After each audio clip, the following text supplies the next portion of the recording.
Ieri la Spagna ha perso la Catalogna, si è persa una grande occasione per esercitare la democrazia. All'indomani del voto per l'autonomia della Catalogna commenta così il governatore del Veneto Luca Zaia quanto accaduto in una giornata, quella del 1° ottobre, inevitabilmente destinata a segnare la storia della Spagna e dell'Europa.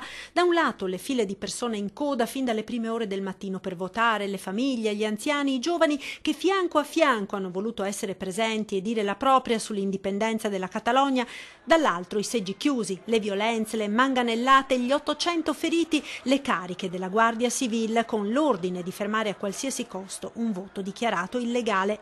Come andrà a finire è un punto interrogativo. Martedì lo sciopero generale in tutta la Catalogna e quello che al momento sembra un muro contro muro tra Madrid e Barcellona, dalla quale a ore potrebbe anche arrivare la dichiarazione unilaterale di indipendenza.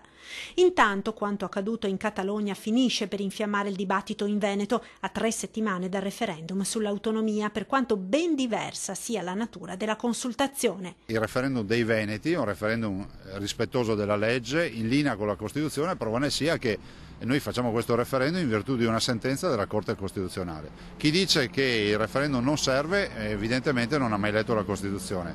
La Costituzione dà modo allo Stato, al governo di devolvere almeno 26 competenze alle regioni, ma in 16 anni non ha mai erogato nessuna competenza alle regioni, per cui penso che la forza di questo referendum sarà rappresentata dall'affluenza alle urne. Affluenza fondamentale in Veneto, visto che qui, a differenza della Lombardia, affinché il referendum sia valido è necessario che si rechi alle urne il 50% più uno degli aventi diritto.